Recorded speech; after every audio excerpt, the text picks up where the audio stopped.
നമ്മുടെ ആഗ്രഹങ്ങൾ നമുക്ക് എളുപ്പത്തിൽ സാധിച്ചെടുക്കാൻ നമുക്ക് ടെക്നിക്കുകളൊന്നും ചെയ്യാൻ സമയമില്ല, പക്ഷെ നമുക്ക് ആഗ്രഹം സാധിക്കുകയും വേണം. അങ്ങനെയുള്ളവർക്ക് വേണ്ടിയുള്ളതാണ് ഈ വീഡിയോ കേട്ടോ. അപ്പോൾ നമുക്ക് നമ്മുടെ ആഗ്രഹങ്ങൾ നമ്മുടെ ദൈനംദിന ജീവിതത്തിൽ എങ്ങനെ നമുക്ക് സാധിപ്പിച്ചെടുക്കാം, എങ്ങനെയാണ്, അതാണ് നമ്മൾ ഇന്നത്തെ വീഡിയോയിലൂടെ നോക്കുന്നത്. അപ്പോൾ എൻ്റെ പേര് രശ്മി, ഞാൻ മൈൻഡ് വർക്ക് കോച്ചാണ്, റിലേഷൻഷിപ്പ് കോച്ചാണ്. അപ്പം നമ്മുടെ ആഗ്രഹങ്ങൾ നമുക്ക് ഓരോരുത്തർക്കും പല വിധത്തിലുള്ള ആഗ്രഹങ്ങൾ, ഓരോരുത്തരുടെയും ജീവിത സാഹചര്യങ്ങൾ വളരെ വളരെ വ്യത്യാസമാണ്. ഒരാൾക്ക് വീടാണ് വേണ്ടതെങ്കിൽ ഒരാൾക്ക് ചിലപ്പോൾ അവരുടെ രോഗാവസ്ഥ മാറാനായിരിക്കും, മറ്റൊരാൾക്ക് ഒരു ജോലി വേണം എന്നുള്ളതായിരിക്കും, ഒരാൾക്ക് ഒരു കടബാധ്യത മാറണം എന്നുള്ളതായിരിക്കും. അപ്പോൾ പലർക്കും വ്യത്യസ്തങ്ങളായ ആഗ്രഹങ്ങളായിരിക്കും. റിലേഷൻഷിപ്പിൽ തന്നെ നമ്മൾ നോക്കിയാൽ ഒരാൾക്ക് നമ്മുടെ ഹസ്ബൻഡിനെ കൊണ്ടുള്ള ബുദ്ധിമുട്ടാണെങ്കിൽ മറ്റൊരാൾക്ക് അമ്മായിയമ്മയും നാത്തൂമാരെ കൊണ്ട് ബുദ്ധിമുട്ടായിരിക്കും, അല്ലെങ്കിൽ അയൽക്കാരെ കൊണ്ട് ബുദ്ധിമുട്ടായിരിക്കും, അങ്ങനെ ഒന്നിൽ കൊളീഗ്സിനെ കൊണ്ടുള്ള ബുദ്ധിമുട്ടായിരിക്കും.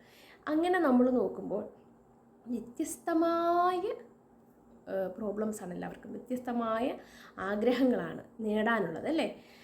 പിന്നെ നമുക്ക് ഒരു ലക്ഷറി ആയിട്ടുള്ള ചിന്തകൾ, ഇപ്പം ഞാൻ നിൽക്കുന്ന സാമ്പത്തിക നില കുഴപ്പമില്ല, ആവറേജാണ് പോകുന്നത്, പക്ഷേ എനിക്കിതിലും ഉയർന്ന നിലയിലേക്ക് പോകണം, അങ്ങനെയുള്ള ആഗ്രഹങ്ങൾക്കാണ് വലിയ കുഴപ്പമില്ലാതെ പോകുന്ന ഫാമിലിയാണെങ്കിൽ. അപ്പോൾ ഓരോരുത്തർക്കും അവരുടെ ആഗ്രഹങ്ങൾ വ്യത്യസ്തങ്ങളായിരിക്കും. നമുക്കിതെങ്ങനെ നമ്മുടെ ഇഷ്ടത്തിനനുസരിച്ച് മാനിഫെസ്റ്റ് ചെയ്യാൻ നോക്കാം. ആദ്യം തന്നെ നമ്മൾ വിചാരിക്കേണ്ടത്, നമ്മൾ എന്താണോ, ഇപ്പോൾ ഒരു വീട് വേണം, അതായത് ഇപ്പം ഞാൻ താമസിക്കുന്ന ഒരു വാടക വീടാണെങ്കിൽ എനിക്കൊരു പുതിയ വീട് വേണം എന്ന് ആഗ്രഹിക്കുന്നൊരു വ്യക്തി, അദ്ദേഹത്തിൻ്റെ മനസ്സിൽ എനിക്കൊരു വീട് നേടിക്കഴിഞ്ഞു എന്ന് ചിന്തിക്കുക. അതായത് എനിക്ക് എൻ്റെ സ്വപ്നഭവനം സ്വന്തമാക്കാൻ സാധിച്ചതിന് പ്രപഞ്ചശക്തിക്ക് നന്ദി എന്ന് പറയുക. എനിക്കെൻ്റെ സ്വപ്നഭവനം സ്വന്തമാക്കാൻ സാധിച്ചതിന് എൻ്റെ പ്രപഞ്ചശക്തിക്ക് നന്ദി. ഞാൻ അതിൽ അതീവ സന്തോഷവതിയും നന്ദിയുള്ളവളുമാണ്. അത് തിരിച്ച് നമുക്ക് അതീവ സന്തോഷവാനും നന്ദിയുള്ളവനുമാണ്. അങ്ങനെ നമുക്ക് മെയിലും ഫീമെയിലും അങ്ങനെ തിരിച്ച് പറയാം. അപ്പം നമ്മളെപ്പോഴും നമ്മൾ പറയുന്ന അഫർമേഷൻസ്, ആ ഒരു വാചകങ്ങൾ നമുക്ക് കിട്ടിക്കഴിഞ്ഞു എന്നുള്ള ഫീലിങ്സോട് കൂടി നമ്മളത് പറയാൻ ശ്രമിക്കുക. അതെപ്പോഴൊക്കെ പറയാം, നമുക്കൊരു കാര്യം സാധിച്ചെടുക്കണം. നമുക്ക് ഒരുപാട് കാര്യങ്ങൾ കാണും, നമുക്ക് വീട്ടിലെ കാര്യങ്ങൾ കാണും, ജോലി സ്ഥലത്തെ കാര്യങ്ങൾ കാണും, സാമ്പത്തിക കാര്യങ്ങൾ കാണും, ഒരുപാട് കുട്ടികളുടെ കാര്യങ്ങൾ കാണും, പഠന കാര്യങ്ങൾ കാണും, അവരുടെ സ്വഭാവത്തിൻ്റെ കാര്യങ്ങൾ കാണും. അപ്പോൾ നമുക്ക് ഒരുപാട് കാര്യങ്ങൾ സാധിച്ചെടുക്കാനുണ്ട്. അതിൽ നിങ്ങൾ തീരുമാനിക്കുക, ഇതിൽ ഏറ്റവും ഇമ്പോർട്ടൻ്റായിട്ട് ആദ്യം സാധിക്കേണ്ട കാര്യം ഏതാണ് എന്ന് നിങ്ങൾ ഒരു പ്ലാൻ, ഒരു ഗോൾ സെറ്റ് ചെയ്യുക. ഇന്ന കാര്യമാണ് എനിക്ക് ആദ്യം സാധിച്ചെടുക്കേണ്ടത്.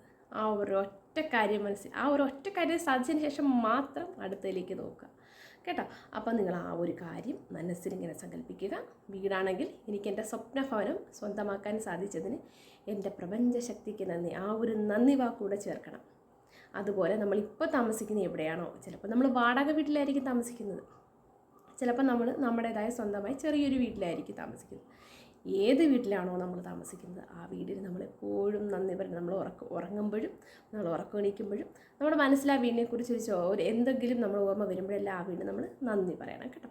അതേപോലെ തന്നെ നമ്മുടെ ഒരു ദിവസത്തെ മാക്സിമം ചിന്ത എന്തായിരിക്കണം, നമുക്ക് നമ്മുടെ ലക്ഷ്യമായിരിക്കണം.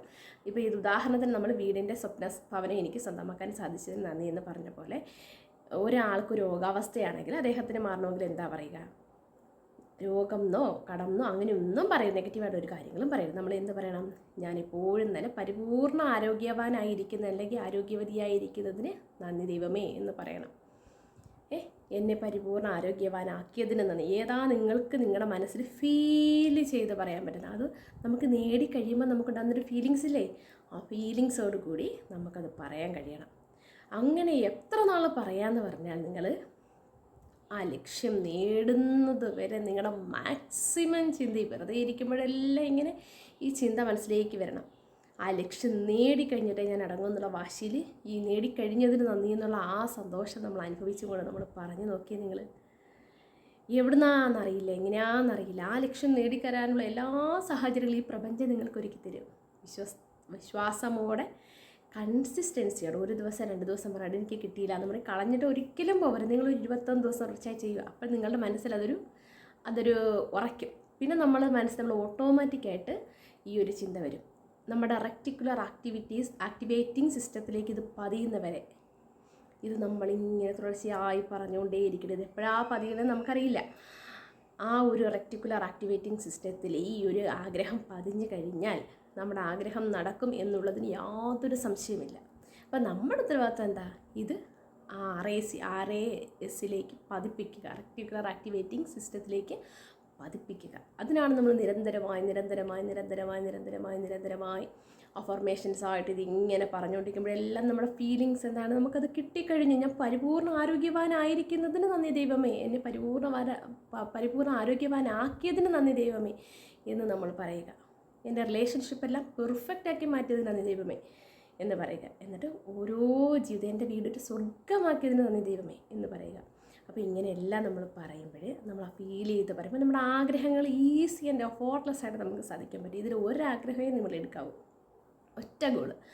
അതിൽ നടത്തിക്കഴിഞ്ഞതിന് ശേഷം നമ്മൾ അടുത്ത ആഗ്രഹത്തിലേക്ക് പോകും കേട്ടോ. അപ്പോൾ നമ്മൾ ഒരാഗ്രഹം നമ്മൾ നടന്നു കഴിയുമ്പോൾ നമുക്ക് വിശ്വാസം കൂടും അല്ലേ? നമ്മുടെ അടുത്ത ആഗ്രഹങ്ങളിലേക്ക് നമ്മൾക്ക് പോകാൻ പറ്റും. അപ്പോൾ നിങ്ങളുടെ ദിവസത്തിലെ മാക്സിമം ചിന്ത എന്താക്കുക? ആ ഒരു ഗോള് സെറ്റ് ചെയ്യുക, അതിലേക്ക് മാത്രം ശ്രദ്ധ കേന്ദ്രീകരിക്കുക, അഫർമേഷൻ നിരന്തരമായിട്ട് പറയുക. നിങ്ങൾക്ക് ഇനി മൈൻഡ് ഒന്ന് റീപ്രോഗ്രാമിങ് ചെയ്യണം, ഇത്രയൊക്കെ പറയാൻ എനിക്ക് പറ്റുന്നില്ല, ഇതൊക്കെ ഒരു ബ്ലോക്കേജുകൾ എനിക്ക് വരുന്നുണ്ട് എന്നൊക്കെ നിങ്ങൾക്ക് തോന്നുവാണെങ്കിൽ നിങ്ങൾക്കൊരു മെൻറ്ററുടെ സഹായം തേടാം. നമ്മളൊരു 10 days mind reprogramming course, basic course കൊടുക്കുന്നുണ്ട്. 500 ആണ് ഫീസ്. അപ്പോൾ അതിൽ ജോയിൻ ചെയ്യാൻ താല്പര്യമുണ്ടെങ്കിൽ നിങ്ങൾക്ക് താഴെ കാണുന്ന നമ്പറിൽ കോൺടാക്റ്റ് ചെയ്യാവുന്നതാണ്. അപ്പോൾ നിങ്ങൾ ഈ ഒരു കാര്യം നിങ്ങളുടെ ജീവിതത്തിൽ പ്രാവർത്തികമാക്കി നോക്കുക. നിങ്ങൾക്ക് എല്ലാവിധ ഐശ്വര്യങ്ങളും ഉണ്ടാകട്ടെ എന്ന് ആത്മാർത്ഥമായി പ്രാർത്ഥിക്കുന്നു. Thanks for watching.